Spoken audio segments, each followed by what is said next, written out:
Culture system है हमारे पास, दो तरह का हमारे पास कल्चर सिस्टम था। उसमें क्या क्या था भाई, बोलो जरा। एक तो था हमारा बैच कल्चर, और एक हमारा क्या था भाई, कंटिन्यूअस कल्चर। सही है ना।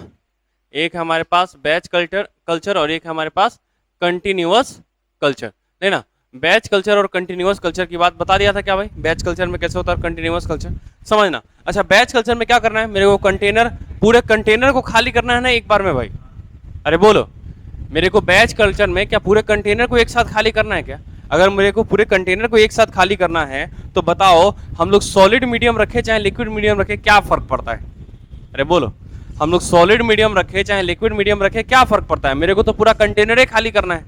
अरे है ना। तो बताओ, बैच कल्चर में हम लोग सॉलिड और लिक्विड दोनों यूज कर सकते हैं क्या? जबकि कंटिन्यूअस कल्चर में मेरे को मजबूरी है कि हम सिर्फ क्या यूज करें, लिक्विड मीडियम। समझ में आ रहा है कि नहीं आ रहा है? अरे कल ही बता दिया था ना बैच या फिर कंटिन्यूअस कल्चर क्या होता है। चलो आ जाओ, तो हम लोग यहाँ पे बात करें कि भैया बैच कल्चर में लिखेंगे। चलो जल्दी, बैच कल्चर में लिखेंगे, in this the cells are cultured in the batches, in batches, in batches of medium, अलग अलग बैच में होगा लिखना। बैच कल्चर में लिखना, in this the cells are cultured in batches of medium. अरे यार, एक एक बार जो हम कंटेनर में मीडियम डाल रहे हैं ना, एक बार में जो भी हम कंटेनर में मीडियम डाल रहे हैं उसको हम लोग बोल रहे हैं एक बैच है। क्या है हमारा, वो एक बैच है। बराबर है क्या? तो बोल रहे हैं हम लोग, in this cells are cultured in batches of medium, in this cells are cultured in batches of medium, in this cells are cultured in batches of medium, and here in batches of medium and here क्या liquid और solid दोनों medium use कर सकते हैं क्या?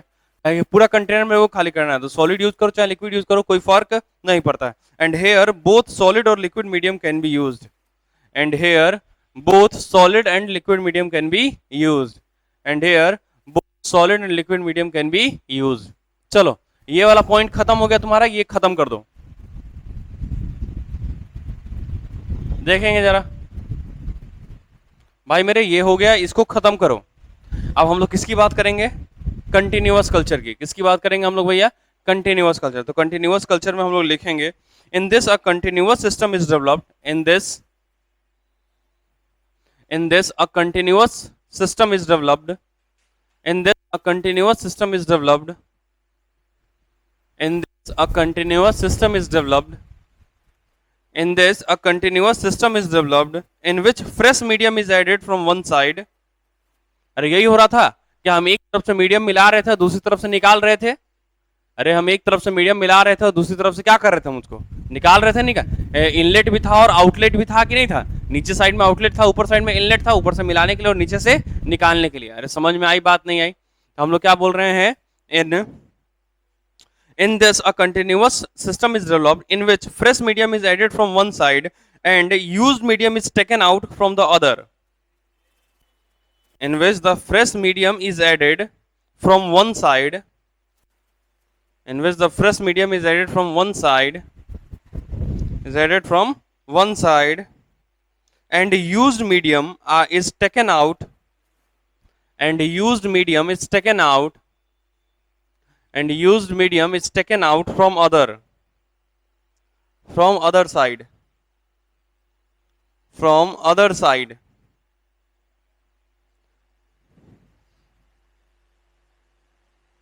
from other side, and in culture, and in culture जो हम culture कर रहे हैं, and in culture cells are maintained, cells are maintained at their, cells are maintained at their physiological most active,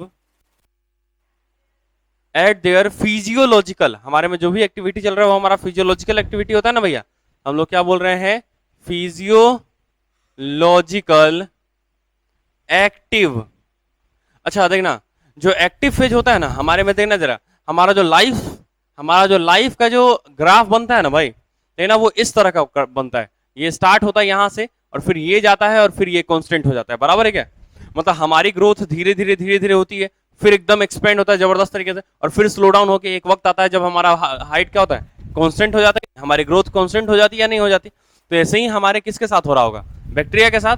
तो देखना, तो ये वाला जो होता है ना, ये वाला जो होता है ना, ये लॉग फेज होता है। ये हमारा क्या होता है भैया, लॉग। मतलब हम लोग बोलते हैं ये वाला देखो, इसमें ग्रोथ बहुत ज्यादा हो रहा है कि नहीं हो रहा है, अरे हो रहा है कि नहीं हो रहा है, तो हम इसको बोलते हैं एक्टिव फेज। क्या बोलते हैं हम लोग इसको, एक्टिव फेज। क्या बोलते हैं हम लोग इसको, एक्टिव। अच्छा, ये एक्सपोनेंशियली ग्रोथ कर रहा है क्या, देखो तो ये एक्सपोनेंशियली ग्रोथ कर रहा है क्या, देखो क्या ये एक्सपोनेंशियली ग्रोथ कर रहा है क्या। तो हम इसको क्या बोलते हैं, physiological active log exponential growth, log exponential, log exponential phase, log exponential phase, log exponential phase of growth, log exponential phase of growth. मतलब ये वाला ग्राफ जो बन रहा है भाई, ये वाला जो ग्राफ बना, और यहाँ पे जो मीडियम चाहिए, जो टेम्परेचर चाहिए, जो पीएच चाहिए, अगर उतना ही टेम्परेचर पीएच अगर हम इसको दे दे कल्चर में, तो क्या वो धाए डिवाइड करेगा या नहीं करेगा। मतलब अगर उसको बनाना चाहिए 4 गो डिजायर प्रोडक्ट, तो वहां पे हमारा 10 गो डिजायर प्रोडक्ट मिलेगा। तो ये अच्छी बात है या नहीं है, अरे बोलो ये अच्छा है या नहीं है हमारे लिए। तो हम लोग ये काम करेंगे, ठीक है भाई। अरे आई बात समझ में नहीं आई, चलो इसको हम लोग थोड़ा सा डायग्राम से समझ लेते हैं, कैसे कैसे क्या होगा, कहाँ से हम लोग डालेंगे, कैसे निकलेगा, सब बात कर लेते हैं। क्लियर है, मीडियम कैसे डालते हैं। तो कंटिन्यूअस कल्चर में बैच कल्चर तो समझ में आ गया ना, पूरा कंटेनर उठा के पलटेंगे। अरे अरे क्लियर है क्या, बैच कल्चर का फायदा क्या होता है वो तुमको मालूम है। चलो तो ये देखो,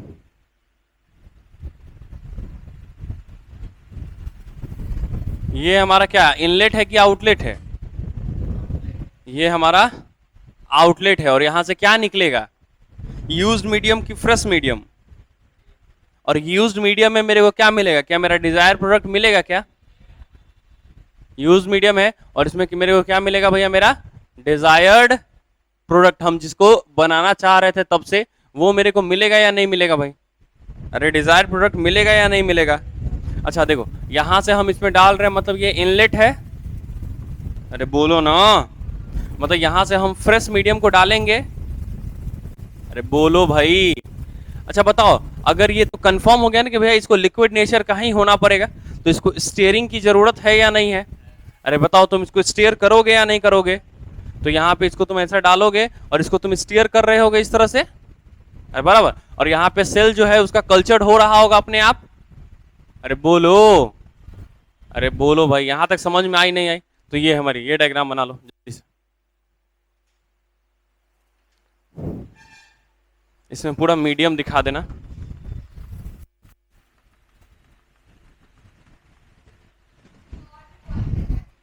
हाँ क्या, हाँ बैच कल्चर खत्म हो चुका है, वो पहले ही बता चुका हूं मैं कि बैच कल्चर खत्म हो चुका है। बस एक ही लाइन है इन दिस, इसमें बस एक ही लाइन है, in this only liquid medium is used. इसमें सिर्फ हम किसको यूज कर सकते हैं भैया, क्या लिक्विड मीडियम के अलावा किसी को यूज कर सकते हो क्या इसमें। अरे क्या लिक्विड मीडियम के अलावा इसमें कुछ यूज कर सकते हो क्या।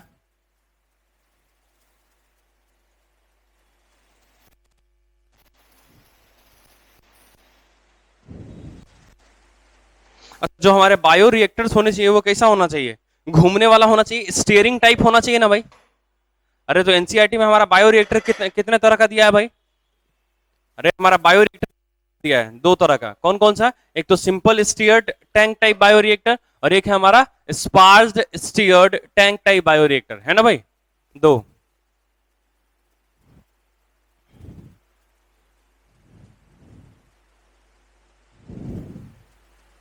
तो क्या बायो रिएक्टर तुम एनसीईआरटी से पढ़ लोगे क्या। अरे बायो रिएक्टर का जो टैंक है वो तो टैंक के ना खाली देखना है कि टैंक कैसा है, एनसीईआरटी से देख लोगे भैया टैंक का डायग्राम, पक्की बात। तो वहां पे अब अगला टॉपिक डालना बायो रिएक्टर, लाल लाल रंग से टॉपिक डालना बायो रिएक्टर। अच्छा ये बायो रिएक्टर सब पायलट प्लांट लेवल पे यूज हो रहा है ना, अरे कहाँ यूज हो रहा है, पायलट प्लांट लेवल, जब इंडस्ट्रियल लेवल, ये तो हमारा टेस्टिंग चल रहा है ना। हैं? अब बायो रिएक्टर में लिखा चुका हूं, पर बायो रिएक्टर के बारे में और भी कुछ दिया है एनसीईआरटी में जो एनसीईआरटी से पढ़ना है। तो टॉपिक डालना बायो रिएक्टर।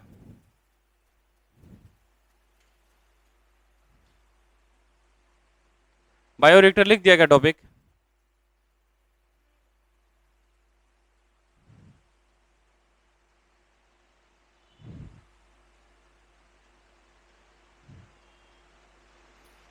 हाँ, इंडस्ट्रियल लेवल तो हो गया भाई, जब सब कुछ डिसाइड हो जाएगा तो उसको लार्ज स्केल पे लेके चले जाएंगे, है कि नहीं?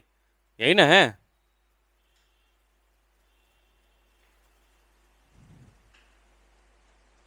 हो गया। अरे यहां तक बातें क्लियर है भाई? अब बोलवे नहीं करेगा सब। अच्छा, बायो रिएक्टर तुम कैसा यूज करोगे, स्टीयरिंग टाइप या नॉन स्टीयरिंग टाइप? मतलब वो अपने आप घुमाता रहे मीडियम को कि नहीं घुमाए मीडियम को? अरे वो अपने आप घुमाने वाला चाहिए ना भाई। तो बायो रिएक्टर कॉमनली क्या यूज करेंगे, जो स्टीयरिंग टाइप होगा उसी को नहीं यूज करेंगे।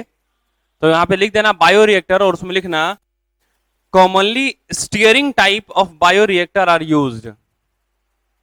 कॉमनली बायो रिएक्टर लिखना, टॉपिक डालना बायो रिएक्टर्स। टॉपिक हम लोग डालेंगे बायो रिएक्टर्स और इसमें लिखेंगे commonly stirring type of bioreactor can be used. और ये कितने तरह का होता है भैया? ये दो तरह का होता है। कौन कौन सा होता है? एक सिंपल स्टीयर्ड टैंक बायोरिएक्टर, और एक क्या होता है हमारे पास, बोलो? Sparged stirred tank type bio reactor. ये हमारे पास दो हो गए। ये दो बायो रिएक्टर है और इनको कहां से पढ़ना है भैया? एनसीईआरटी से कर लेना। क्लियर है भाई?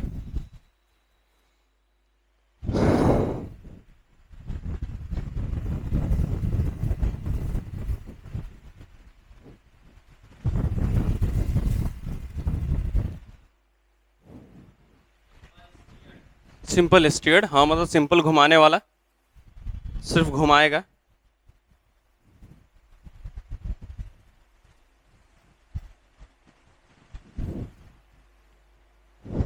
चलो अगला डालना, तीसरा पॉइंट है हमारे पास इंडस्ट्रियल लेवल। याद करो हम कल्चर 3 लेवल पे करवाए थे क्या? सबसे पहला था हमारा लैब लेवल, फिर हमारा पायलट प्लांट लेवल, और फिर हमारा जब पायलट प्लांट लेवल पे हम सक्सेसफुल हो जाएंगे तब हम इस पूरे प्लांट को किस पे ले जाएंगे? इंडस्ट्रियल लेवल पे। जब हम पायलट प्लांट लेवल पे सक्सेसफुल हो जाएंगे तो हम अपने पूरे प्लांट को किस पे ले जाएंगे भैया? इंडस्ट्रियल लेवल पे लेके जाएंगे। क्लियर है भाई? तो इंडस्ट्रियल लेवल में लिखेंगे at this level cells are cultured.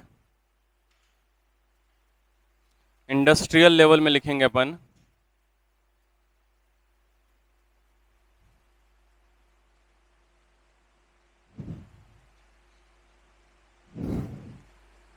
at this level cells are cultured in very large amount of medium. At this level the cells are cultured in very large amount of medium,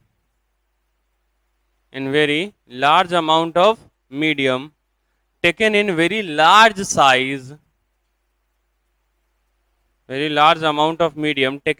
large size, bioreactor, taken in very large size bioreactor and a permanent manufacturing unit. अरे industry बैठा रहे हैं मतलब permanent manufacturing unit बैठा रहे हैं ना हम लोग। लार्ज साइज बायोरिएक्टर, वापस से बोलो, in this at this level the cells are cultured in very large amount of medium taken in very large size bioreactor and a permanent manufacturing unit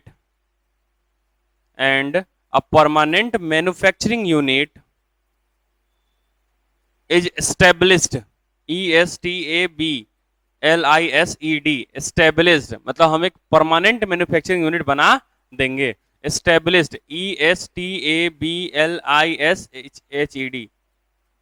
established हो गया। चलो अब देखो, अब इसका मतलब ये हो गया जो हम इंडस्ट्री लेवल पे बनाने लगे हैं, तो मतलब ये हो गया कि भैया हमारा प्रोडक्ट पूरा बन के तैयार हो गया है। अरे प्रोडक्ट हमारा बन के तैयार हो गया ना भाई। अच्छा, प्रोडक्ट बन जाने के बाद हम लोग उसमें कुछ करते हैं कि नहीं करते हैं छेड़छाड़, जिससे फ्लेवर आता है कि नहीं आता है भाई? अरे प्रोडक्ट बनने के बाद भी फ्लेवर आता है कि नहीं आता है भाई? अब बोलेगा नहीं भैया। अब क्या, जब कंटेनर में से फ्लेवर वाइज थोड़ी निकलता होगा, वो तो निकलने के बाद फ्लेवर बनता होगा, नहीं रे, बाद में आ जाता होगा ना भाई। तो हम लोग उसकी बात करते हैं, बराबर। इस पूरे प्रोसेस को हम लोग बोलते हैं डाउन स्ट्रीम प्रोसेसिंग। क्या बोलते हैं हम लोग इसको? Down stream processing. क्या बोलते हैं हम लोग इसको? Down stream. मतलब डाउन स्ट्रीम प्रोसेसिंग का मतलब क्या हुआ कि पूरा हमारा जब सामान बन गया उसके बाद हम उसके साथ क्या क्या प्रोसेस करते हैं। मतलब चेकिंग होगा कि हमारा मेडिसिन सही है कि नहीं है, अगर वो मेडिसिन है तो अरे जाके दिक्कत तो नहीं करेगा, ये सब सारा चेक होगा कि नहीं होगा? अरे नहीं बोल रहा है भाई, होगा ना। तो अगला टॉपिक डालना लाल रंग से, stream processing, down stream processing topic डालेंगे हम लोग, down stream processing. Down stream processing कब कंप्लीट होगा? जब हमारा डिजायर्ड प्रोडक्ट मिल जाएगा तब। अरे बाबू बोलो ना। मतलब जो बायोसिंथेटिक, अरे हम लोग लिविंग ऑर्गेनिज्म से हम अपना प्रोडक्ट बनवा रहे हैं। अरे बोलो ना। अरे क्या यहाँ पे हम लिविंग ऑर्गेनिज्म से अपना प्रोडक्ट बनवा रहे हैं क्या? तो वैसे प्रोडक्ट को हम लोग बायोसिंथेटिक प्रोडक्ट बोल सकते हैं क्या? अरे वैसे प्रोडक्ट को हम बायोसिंथेटिक प्रोडक्ट बोल सकते हैं क्या? तो बताओ डाउन स्ट्रीम प्रोसेसिंग कब चालू होगा? जब बायोसिंथेटिक प्रोडक्ट हमारा बन के मिल जाएगा उसके बाद। तो यहां पे हम लोग क्या लिखेंगे? लिखेंगे starts after the completion of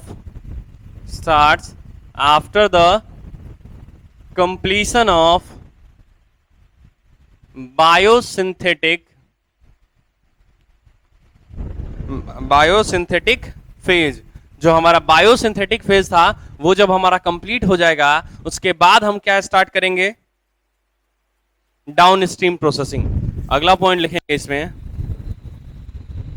अगला पॉइंट लिखेंगे, the product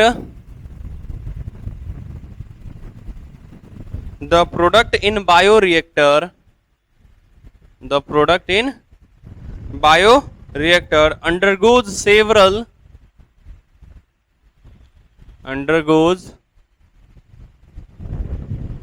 undergoes several processing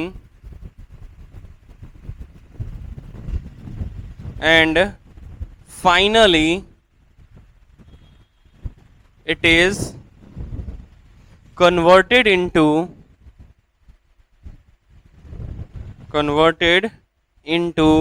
usable, हम उसको यूज करने लायक बनाएंगे, usable form all these, comma के बाद है ऑल दीज प्रोसेसिंग। अरे जैसे हम अपना प्रोडक्ट निकाले ना, उसके बाद जो भी हम उसको यूज करने लायक बना रहे हैं, जब तक हम उसको यूज करने लायक बना रहे हैं वो सारा प्रोसेस क्या होता है? Downstream processing. All these processing are collectively known as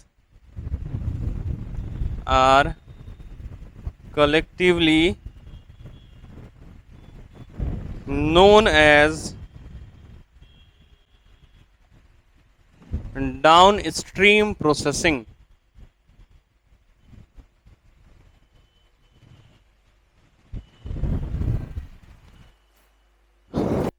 तो क्या हो गया भैया? ये जब प्रोडक्ट बायोरिएक्टर में जाएगा उसके बाद उसमें बहुत सारा प्रोसेसिंग किया जाता है और उसको फाइनली क्या किया जाता है? यूजेबल फॉर्म में बनाया जाता है। और जो भी प्रोसेसिंग किया जा रहा है यूज करने लायक बनाने के लिए, उसी को हम लोग क्या बोलते हैं भैया? Down stream processing. क्या बोलते हैं हम लोग उसको? Down stream processing. अच्छा, डाउन स्ट्रीम प्रोसेसिंग में क्या क्या आ जाएगा समझना। हम लोग तो टैंक को उलट लिए थे ना रे। अरे टैंक को तो हम सीधा उलट लिए, मान लो बैच कल्चर है तो हम लोग टैंक को सीधा उलट लिए। अच्छा, टैंक को उल्टे तो उसमें मीडियम है कि नहीं है? मीडियम में हमारा डिजायर्ड प्रोडक्ट है कि नहीं है? क्या उसी के अंदर बैक्टीरिया भी है कि नहीं है जिसका हम कल्चर कर रहे थे? अरे वो भी तो उसी के अंदर ही है ना भाई। अब नहीं बोलेगा भैया। अरे वो भी तो उसी के अंदर है ना भाई। तो अगर हमारा उसी के अंदर है तो हम उसका सेपरेशन करेंगे या नहीं करेंगे, उसका प्यूरिफिकेशन करेंगे या नहीं करेंगे निकालने के बाद। तो उसका जो सेपरेशन प्यूरिफिकेशन ये जो भी कर रहे हैं ना वो सब किस में आ जाएगा भैया, डाउन स्ट्रीम प्रोसेसिंग में। तो इसमें लिखेंगे अगला पॉइंट, दिस इंक्लूड्स लिखो separation and purification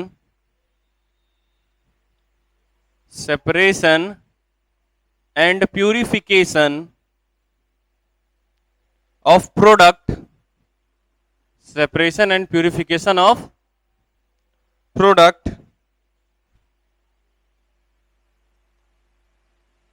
हो गया, कॉमा addition of preservatives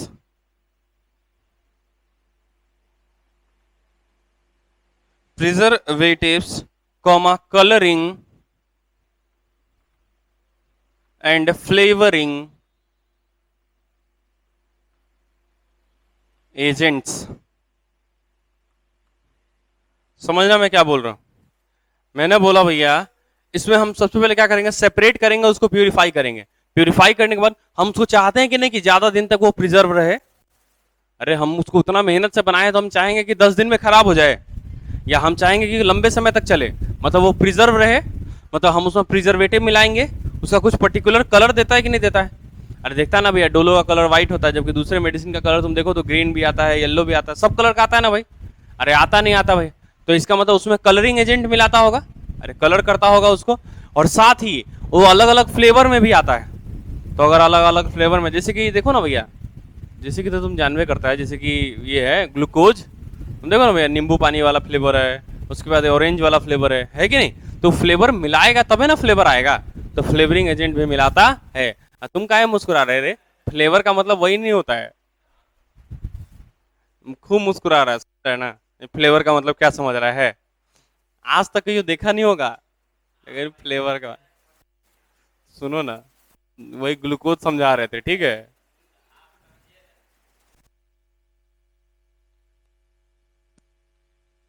इसका अरे क्वालिटी अच्छा है या नहीं, इसको टेस्ट करेंगे या नहीं करेंगे। अरे बोलो भाई। तो हम लोग इसमें अगला क्या करने वाले हैं, quality control testing. Down stream processing में क्या होगा भैया, क्वालिटी कंट्रोल, मतलब क्वालिटी को मेंटेन करना है मेरे को, तो उसका टेस्टिंग होगा, क्वालिटी कंट्रोल टेस्टिंग। अगला बताओ और क्या क्या टेस्टिंग किया जा सकता है, और क्या किया जा सकता है भैया। अच्छा इसको क्लिनिकल टेस्टिंग करेंगे अगर वो मेडिसिन हुआ तब है। फिर अगला हो जाएगा क्लिनिकल टेस्टिंग, क्लिनिकल टेस्टिंग क्या होगा तब, इफ मेडिसिन। अच्छा यहां पे अगर मैं इफ मेडिसिन लिख रहा हूं, इसका मतलब ये हो गया कि अलग अलग प्रोडक्ट के लिए डाउन स्ट्रीम प्रोसेसिंग अलग अलग होगा। अरे सही है, अरे बोलो भाई, अलग अलग प्रोडक्ट के लिए डाउन स्ट्रीम प्रोसेसिंग अलग अलग होगा। समझ में आ रहा है कि नहीं आ रहा है, अबे समझ में आ रहा है कि नहीं आ रहा है रे लड़का सब, आ रहा है ना भाई। तो इसका मतलब इसका कंक्लूजन क्या है वो समझना। इसका कंक्लूजन है कि downstream processing are different for the different products, downstream processing are different for different product, मतलब अलग अलग प्रोडक्ट के लिए अलग अलग डाउन स्ट्रीम प्रोसेसिंग चलेगा। तो यहां पे हम लोग क्या लिख सकते हैं स्टेटमेंट में, कंक्लूजन क्या निकला कि downstream processing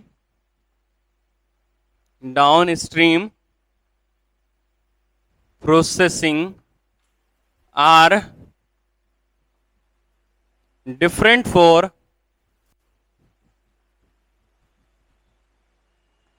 different products, downstream processing are different for different products, अलग अलग प्रोडक्ट के लिए अलग अलग डाउनस्ट्रीम प्रोसेसिंग होता है। कोई दिक्कत भाई यहां तक,